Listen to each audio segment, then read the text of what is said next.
Isa ka rin ba sa mahilig manood ng martial arts o marahil ay meron ka ring hinahangaan sa larangang ito? Ang kanilang husay, maging sa pag-arte man o sa martial arts, ay tunay ngang nakakabilib. Pero natanong mo na din ba sa iyong sarili kung ano na kaya ang itsura at kalagayan nila ngayon matapos ang napakagandang karir nila noon sa mga pelikula? At kung wala kang ideya, ay sa video na ito ay kikilalanin at aalamin natin ang buhay ngayon ng mga kung fu stars na dating hinangaan natin sa pakikipaglaban. Kaya naman simulan na natin. Number 1, Jackie Chan. Si Jackie Chan ay ipinanganak sa Hong Kong noong April 7, 1954. Siya ay isang iconic martial artist, actor, director at producer. Lumaki siya sa isang mahirap na pamilya, kaya noong siya ay 7 years old pa lamang ay ipinadala siya ng kanyang mga magulang sa China Drama Academy. Mula dito ay natuto siya ng opera, martial arts at acrobatics. Dahil sa pinakita niyang disiplina at dedikasyon sa eskwelahang ito, ay naging daan ito upang makapagsimula siya bilang isang stuntman at beat player sa mga Hong Kong movies noong 1960. Noong 1970 naman, siya ay naging main character sa mga martial arts films sa Hong Kong na kung saan ay pinagsasama niya ang comedy at acrobatic fighting sa kanyang mga pelikula. Gayun din, ang kanyang mga breakthrough film katulad ng Snake in the Eagle's Shadow at Drunken Master noong 1978 ay naging dahilan upang makilala siya sa buong mundo. Pagkatapos nito ay lumipat siya sa Hollywood at naging matagumpay sa maraming pelikula tulad ng Rumble in the Bronx noong 1995 at Rush Hour noong 1998. Sa kasalukuyan, si Jackie Chan ay 70 years old na, ngunit patuloy pa rin siya sa paggawa ng mga pelikula. Nakatira siya ngayon sa Hong Kong kasama ang kanyang asawa na si Joan Lin at ang anak na si JC Chan. Hindi lamang siya isang magaling na aktor kundi isa ding humanitarian. Nagtatag din siya ng maraming foundations at isa na dito ang Jackie Chan Charitable Foundation. Ito ay isang organization na nagbibigay suporta sa edukasyon at sa mga biktima ng mga natural calamities. Number 2, Jet Li. Si Jet Li ay ipinanganak sa Beijing, China noong April 26, 1963. Siya ay isang kilalang martial artist, aktor at producer. Noong siya ay 8 years old pa lamang ay nagsimula siyang mag-aral ng Wushu. Ito ay isang uri ng Chinese martial arts. Mula dito ay nagpakita agad siya ng potential at pambihirang talento. Noong siya ay 12 years old ay nanalo siya ng kanyang kauna-unahang national champion sa larangan ng Wushu. Noong 1982 ay sinubukan naman niya ang kanyang career sa paggawa ng mga pelikula katulad ng Shaolin Temple na kung saan ay agad itong tinangkilik ng maraming manunood. Ang kanyang bilis, lakas at kahusayan sa martial arts ay mas lalo pang nagpahanga sa mga manunood. Kaugnay nito, ang ilan sa kanyang mga kilalang pelikula ay Once Upon a Time in China, Fist of Legend at Hero. Subalit naging kilala siya hindi lamang sa Asia, kundi pati na rin sa Hollywood. Nagkaroon din siya ng mga projects kasama ang mga sikat na aktor at direktor katulad ng Lethal Weapon 4, Romeo Must Die at The Expendables. Sa kasalukuyan, si Jet Li ay 61 years old na at naninirahan sa Singapore kasama ang kanyang asawa na si Nina Lichi. Mayroon din silang dalawang anak na sina Jane at Jada. Bagaman hindi na siya aktibo sa paggawa ng mga pelikula, ay patuloy pa rin siyang sumusuporta sa kanyang mga projects at advocacy. Itinatag niya ang One Foundation Organization upang tulungan ang mga bata na gustong makapag-aral at maging ang mga taong naapektuhan ng mga sakuna.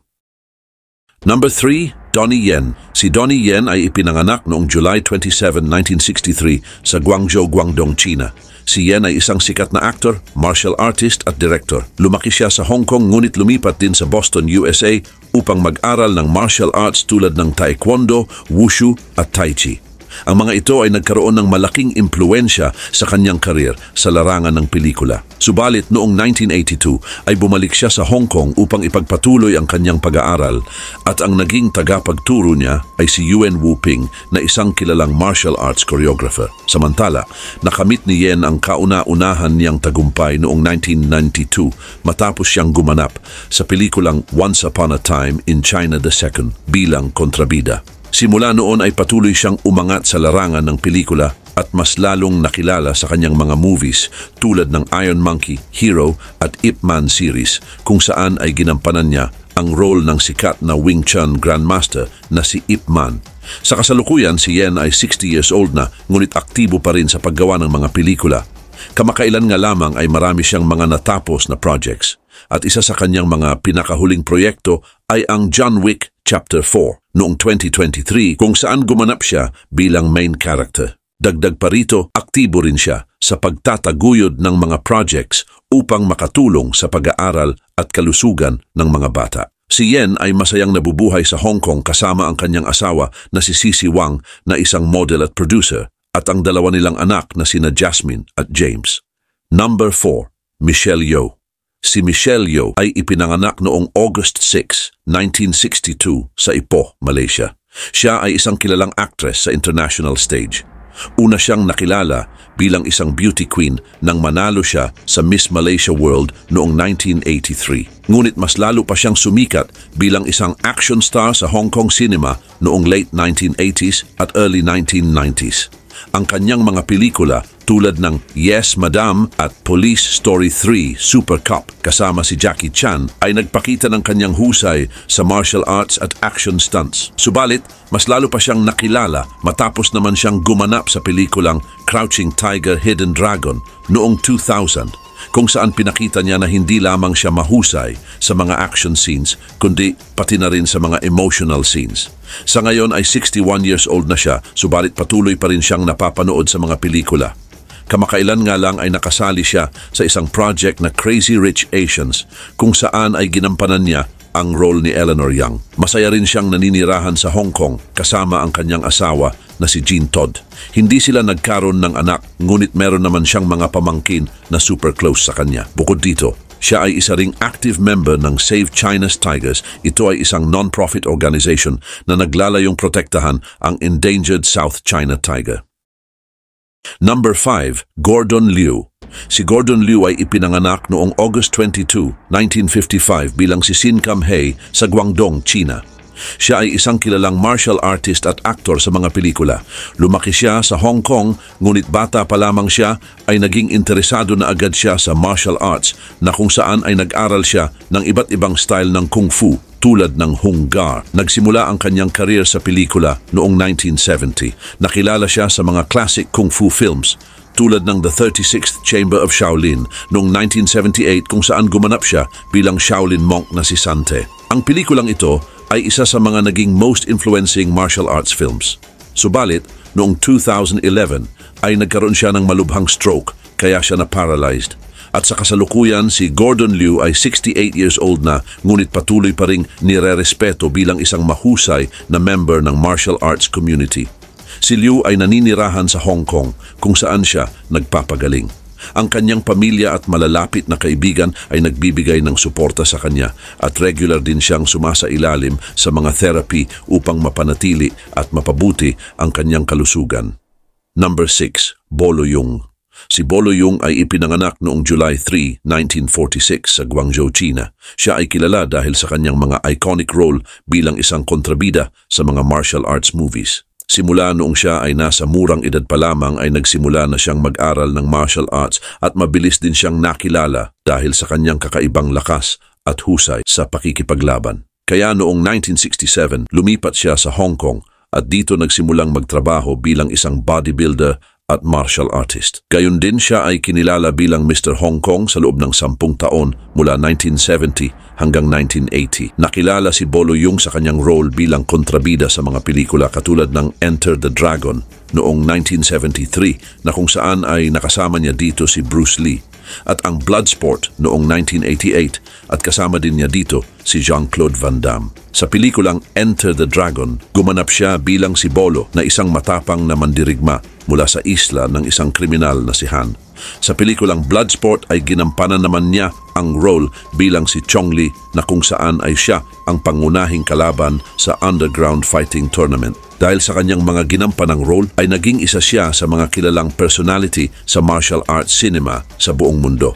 Sa kasalukuyan, si Bolo Yeung ay 77 years old na at nananatili pa ring aktibo sa larangan ng bodybuilding at martial arts. Naninirahan siya ngayon sa Los Angeles, California kasama ang kanyang pamilya. Subalit patuloy pa rin naman siyang nagtuturo at nagbabahagi ng kanyang kaalaman tungkol sa martial arts sa mga aspiring martial artists. Bagamat hindi na siya madalas nakikita sa mga pelikula, ay marami pa ring pagkakataon na lumalahok siya sa mga martial arts conventions at mga fitness expos. Number 7, Yuan Biao. Si Yuan Biao ipinanganak noong July 26 bilang si Haling Chun. Siya ay isang kilalang aktor, martial artist at stuntman mula sa Hong Kong. Kasama sina Jackie Chan at Sammo Hung ay bumuo sila ng Three Dragons na nagpasikat sa martial arts cinema noong 1980s. Bata pa lamang siya ay nagsimula na siyang mag-aral sa China Drama Academy, kung saan natutunan niya ang Peking Opera at ang tungkol sa pakikipaglaban. Noong 1970s ay nagsimula si Yuan bilang stuntman sa iba't ibang pelikula. Kabilang siya sa mga action movies tulad ng Drunken Master, Project A, at Wheels on Meals. Dito ay ipinakita niya ang kanyang kahusayan sa martial arts at stunt performances. Sa kasalukuyan, si Yuan Biao ay 66 years old na at hindi na rin gaanong aktibo sa paggawa ng pelikula, ngunit nananatili pa rin siya bilang isang prominent figure sa martial arts cinema. Patuloy pa rin naman siyang nakikita sa iba't ibang okasyon at nagbibigay inspirasyon sa mga bagong martial artists. Bagamat hindi na siya madalas na makita sa mga pelikula, ang kanyang kontribusyon sa industriya ay hindi malilimutan. Kahit na tahimik na ang kanyang buhay, ang legacy na kanyang iniwan sa martial arts at pelikula ay patuloy na nagbibigay ng inspirasyon sa kanyang mga taga-suporta at kapwa-artista. Number 8, Wu Jing. Si Wu Jing o kilala rin bilang Jackie Wu ay isang kilalang Chinese actor, martial artist at director. Ipinanganak siya noong April 3, 1974 sa Beijing, China. Nagsimula siyang mag-aral ng martial arts sa Beijing Sports Institute noong siya ay 8 years old pa lamang at naging estudyante ni Kung Fu Master Wu Bin. Nagsimula si Wu Jing sa showbiz noong 1995 sa pelikulang Tai Chi Boxer. Nakilala siya bilang isang versatile actor na may kakayahang gumanap sa iba't ibang uri ng action at drama. Noong 2008 ay nakatanggap siya ng papuri dahil sa kanyang pelikulang Legendary Assassin. Subalit, mas lalo pa siyang sumikat dahil sa pelikulang Wolf Warrior na kanyang pinagbidahan noong 2015. Ang sequel nito na Wolf Warrior 2 noong 2017 ay itinuring bilang pinakamalaking Chinese film sa kasaysayan ng box office sa China. Sa kasalukuyan ay nagpapatuloy pa rin siya sa Chinese cinema. 50 years old na siya ngayon at naninirahan sa Beijing kasama ang kanyang pamilya. Patuloy niyang pinapaunlad ang kanyang karir, pinapalawak ang kanyang impluensya hindi lamang sa China kundi pati sa buong mundo. Number 9, Cynthia Rothrock. Si Cynthia Rothrock ay isang kilalang actress at martial artist. Ipinanganak siya noong March 8, 1957 sa Wilmington, Delaware, USA. Nagsimula siya sa larangan ng martial arts noong 13 years old siya. Nagkamit siya ng black belt sa iba't ibang style tulad ng Tang Soo Do, Taekwondo at Eagle Claw. Nakamit din niya ang 5 World Championships sa forms at weapons noong 1981 hanggang 1985. Gayon din, noong 1980s ay sumikat si Rothrock sa mga pelikula sa Hong Kong tulad ng Yes Madam at China O'Brien. Nakilala siya bilang Queen of Martial Arts Films. Samantala, bumalik siya sa Amerika at nagpatuloy sa paggawa ng mga action movies tulad ng Rage and Honor at Martial Law. Sa kabila ng kanyang tagumpay sa pelikula, ay nagpatuloy pa rin si Rothrock sa pagsasanay at pagtuturo ng martial arts. Madalas siyang nagsasagawa ng seminars at workshops na nagpapakita ng kanyang dedikasyon na maipalaganap ang kanyang kaalaman sa martial arts. Dagdag pa rito, siya rin ay isang motivational speaker na nagbabahagi ng kanyang karanasan, determinasyon at tagumpay. Sa kasalukuyan ay nagpapatuloy pa rin siya sa industriya ng pelikula kahit 67 years old na siya. Sa ngayon ay naninirahan siya sa California, USA. At nitong nakaraan nga lamang ay nakapaglabas siya ng iba pang mga projects tulad ng The Martial Arts Kid at Black Creek. Bukod dito, aktibo rin siyang nagpo-promote ng fitness at healthy lifestyle sa kanyang mga followers sa social media. Number 10, Mark Dacascos. Si Mark Dacascos ay isang American actor at martial artist. Ipinanganak siya noong February 26, 1964 sa Honolulu, Hawaii. Anak siya ni Al Dacascos na isang kilalang martial artist at ni Moriko McVeigh Murray. Sa murang edad ay natutunan niya ang iba't ibang martial arts tulad ng Kung Fu, Wushu at Capoeira. Nagsimula ang kanyang career sa pag-arte noong 1985 sa pelikulang Dim Sum, A Little Bit of Heart. Kilala siya sa kanyang mga roles sa mga action movies tulad ng Only the Strong noong 1993 at Crying Freeman noong 1995, kung saan ay ipinamalas niya ang kanyang galing sa martial arts. At noong 2001 ay nakilala siya bilang chairman ng Iron Chef America. Ito ay isang cooking competition show. Bukod sa pag-arte, naging bahagi rin siya ng iba't ibang TV series tulad ng The Crow Stairway to Heaven noong 1998 hanggang 1999 at Hawaii 5-0 noon namang 2010 hanggang 2020. Sa kasalukuyan ay 60 years old na siya at nakatira sa Los Angeles, California, USA kasama ang kanyang pamilya.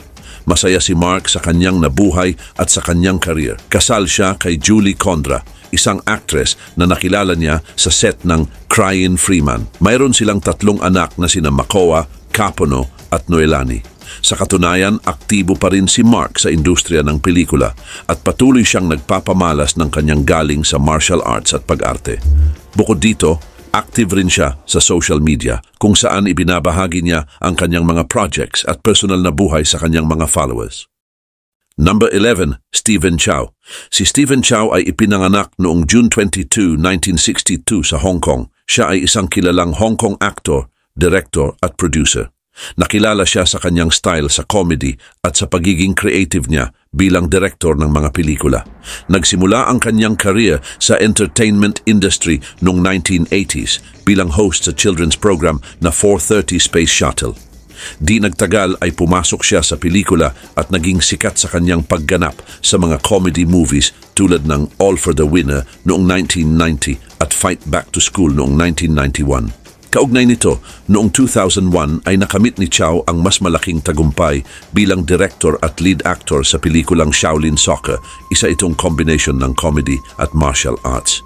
Kasunod nito ay ang mas malaki pang international acclaim sa Kung Fu Hustle noong 2004. Hindi lamang ito naging box office hit, kundi nakakuha rin ito ng maraming awards.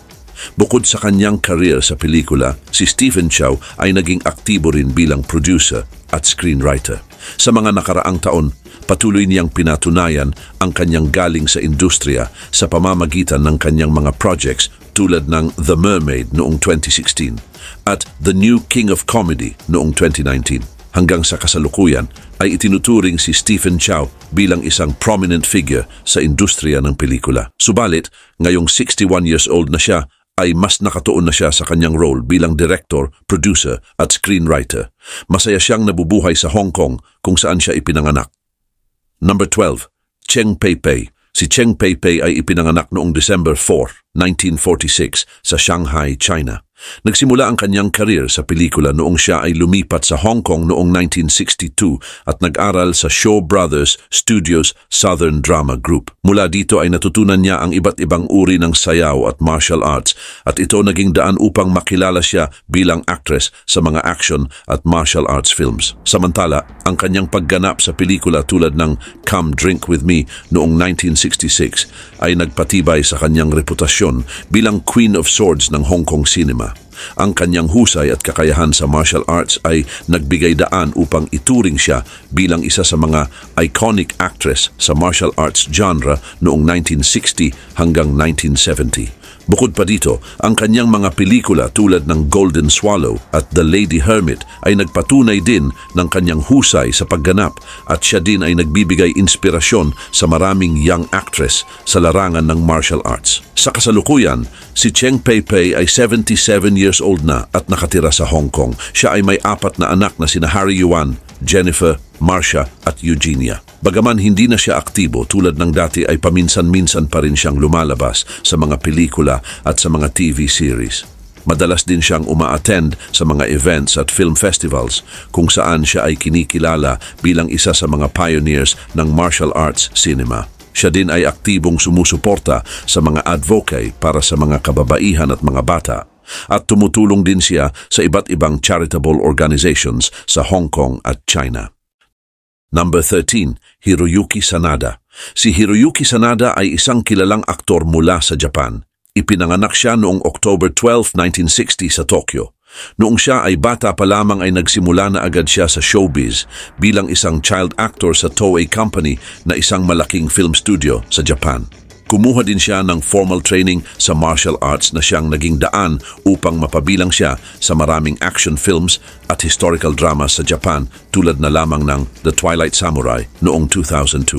Gayon din noong 1980 hanggang 1990, naging kilala siya sa buong Japan ngunit ang kanyang career ay mas lumawak pa hanggang sa international stage noong nagsimula siyang lumabas sa mga Hollywood films. Ang isa sa kanyang mga notable movie ay ang The Last Samurai noong 2003 na kung saan ay nakasama din niya dito si Tom Cruise. Dahil dito ay nagkaroon din siya ng mas malaking exposure sa Western audience. Matapos ito ay lumabas din siya sa mga sikat na pelikula tulad ng Rush Hour 3 noong 2007, 47 Ronin noong 2013 at sa The Wolverine noon ding 2013. Sa ngayon, si Hiroyuki Sanada ay 63 years old na at kasalukuyang naninirahan sa Los Angeles, California sa USA.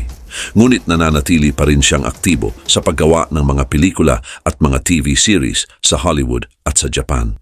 Ang ilan sa mga bagong projects niya ay ang pelikulang Mortal Kombat noong 2021 na kung saan ay ginampanan niya ang role bilang si Scorpion. Number 14, Tony Jaa. Si Tony Jaa ay ipinanganak noong February 5, 1976 sa Surin, Thailand. Siya ay isa din sa mga kilalang martial artist, aktor at stuntman. Lumaki siya sa isang mahirap na komunidad na kung saan ang pangunahing kabuhayan ay pagsasaka ng bigas. Ang kanyang tunay na pangalan ay Panom Yerum. Subalit sa kanyang murang edad ay nagkaroon na agad siya ng paghanga sa mga martial arts na napapanood niya mula sa mga pelikula ni Bruce Lee, Jackie Chan at Jet Li at ito din ang nag-udyok sa kanya upang mag-training sa Muay Thai. Ngunit noong siya ay teenager na, sumali din siya sa isang pag-aaral ng Muay Thai sa ilalim ng pamamahala ni Panaritikray na isang kilalang martial artist at filmmaker sa Thailand. Bukod dito ay nakilala si Tony Jaa sa buong mundo dahil sa kanyang mga action movies tulad ng Ong Bak Muay Thai Warrior noong 2003. Ang mga pelikulang ito ay nagpapakita din ng kanyang mga kahangahangang kakayahan sa martial arts at stunt work na kung saan ay hindi siya gumagamit ng anumang wire o special effects sa paggawa ng mga scenes. Sa kasalukuyan, si Tony Jaa ay 48 years old na at patuloy pa rin gumagawa ng mga pelikula hindi lamang sa Thailand kundi pati na rin sa Hollywood. Siya ay naninirahan sa Thailand kasama ang kanyang asawa na si Pierachoti Watananond at dalawang anak nila na sina Hathaipawi Yerum at Narinrat Yerum. Ang ilan sa mga recent international movies niya ay ang Furious 7 noong 2015, XXX Return of Xander Cage noong 2017 at sa Monster Hunter noong 2020. Number 15, Sammo Hung. Si Sammo Hung ay kilala bilang isang veteran actor, director at martial artist. Ipinanganak siya noong January 7, 1952 sa Hong Kong. Noong siya ay bata pa lamang ay pumasok siya sa China Drama Academy na kung saan ay dito siya nag-training ng traditional na Peking opera at dito rin niya natutunan ang acrobatics at martial arts. Mula dito ay nakilala din siya bilang bahagi ng Seven Little Fortunes. Ito ay isang grupo ng mga estudyante na kinabibilangan din ni Jackie Chan. Subalit noong 1970, si Hung ay nagsimula sa kanyang film career bilang stuntman at stunt coordinator bago siya sumikat bilang isang aktor at direktor sa mga martial arts at action films. Ang kanyang mga pelikula tulad ng Enter the Fat Dragon noong 1978 at Encounters of the Spooky Kind noong 1980 ay nagpapakita ng kanyang husay sa martial arts at comedy. Sa pamamagitan din ng mga pelikulang ito ay naging kilala siya bilang isang prominent figure sa movie industry sa Hong Kong. Bukod sa pagiging aktor ay naging director din siya ng mga pelikula tulad ng Warriors 2 noong 1978 at The Prodigal Son noong 1981. Dagdag pa dito, siya rin ang naging producer at choreographer ng mga pelikula ni Jackie Chan tulad ng Project A noong 1983 at ng Dragons Forever noong 1988. Sa kasalukuyan si Sammo Hung ay 72 years old na at kasalukuyang naninirahan sa Hong Kong kasama ang kanyang pamilya. Ngunit sa kabila ng kanyang edad ay patuloy pa rin siyang tumatanggap ng mga projects mula sa movie industry. Madalas din siyang lumalabas bilang isang consultant o special guest star. Siya din ay aktibo sa pagtulong sa mga organizations na sumusuporta sa pagtataguyod ng edukasyon at sa mga nangangalaga sa kalusugan.